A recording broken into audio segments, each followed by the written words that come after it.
So let's get right to it. The one question everybody asks about pro wrestling. Is it fake? Well, yeah, the matches are scripted. But the real answer, oh, it's so much more complicated. And honestly, it tells us something pretty profound about who we are. Okay, let's get into it. This line, this line from a fictional wrestler, Randy the Ram Robinson, it just nails the whole thing. See, he's not talking to the guys writing the show. He's talking to the crowd. He's basically saying that his performance, his pain, his entire reality, it's all tangled up with the people watching him. And to really get our heads around this, we're going to look at two things you'd probably never put together. Darren Aronofsky's incredible 2008 film, The Wrestler. And get this, a PhD dissertation from Claremont Graduate University that actually analyzes the WWE as this huge cultural force. Yeah, you heard that right, a full-on doctoral dissertation.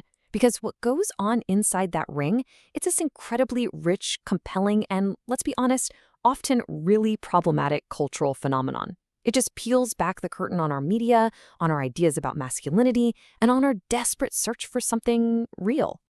So let's start by just blowing up that word, fake. There's actually an academic term for what modern wrestling is doing, and they call it the non-fictional turn.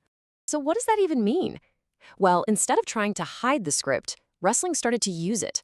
They started pulling in real-life drama, backstage politics, even the very real physical damage the job does to the performers, and they wove it all into their stories.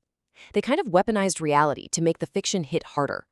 And the dissertation argues, and the film The Wrestler just shows it perfectly, that this new kind of realness is built on four main ideas. We're going to go through them one by one. And let's start with the most brutal one. Okay, so the first and maybe the most tragic layer of reality here is the actual physical price these performers pay with their bodies. And look, this is not an exaggeration.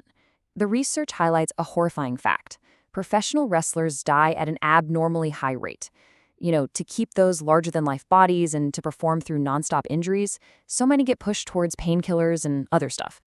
And this just creates this whiplash of a contrast. On your TV screen, they're invincible superheroes. But in real life, they're often just independent contractors. They're left with these completely battered bodies with no pension and no medical insurance from the company they're making millions for. And this is where it gets really chilling. We, the audience, we demand more spectacular, more dangerous, more real-looking stunts. So the industry gives it to us by asking wrestlers to take very real, life-threatening risks. The very thing that is destroying these performers becomes the product we all pay to see. Which leads us right to the next piece of this puzzle, how wrestling just loves to smash the wall between its pretend world and our real one. Back in the 80s, the #1 rule was protect the business. You never, ever admitted it was a work.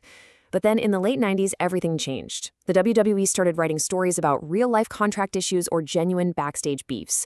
And the absolute peak of this was in 2009, when Mickey Rourke, the actor, fresh off his role in The Wrestler, gets pulled into a WWE storyline that ends with him actually showing up at WrestleMania. I mean, just listen to the twisted logic here in that quote from wrestler Chris Jericho.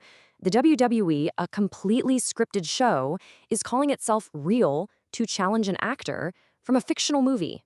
It's this insane hall of mirrors where the words real and fake just completely stop making any sense. So why do people love this crazy hall of mirrors?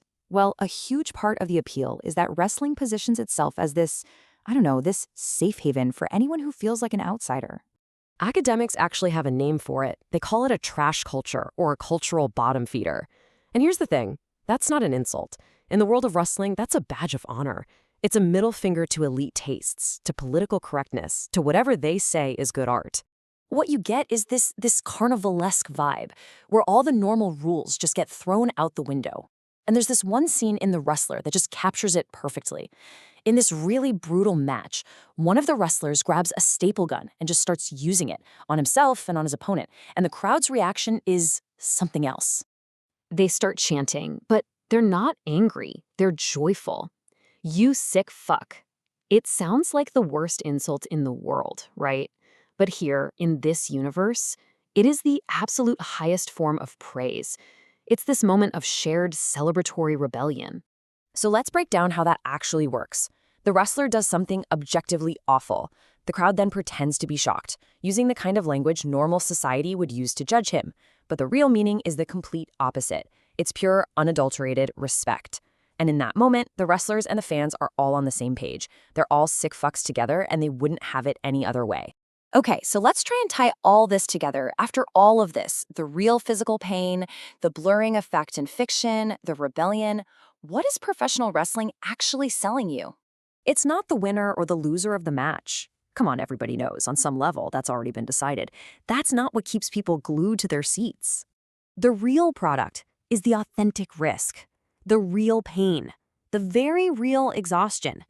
The knowledge that these performers are literally sacrificing their future health and well-being for our entertainment right now, in this moment. That, the risk itself, is the commodity. And when you think about it like that, you start to realize this isn't just about wrestling, is it? This whole non-fictional turn thing, it perfectly mirrors the explosion of reality TV. Both of them are tapping into an audience that's sick of slick, perfect fiction and is craving something raw. Even if that something raw is the real humiliation of a contestant or the real pain of a body slam.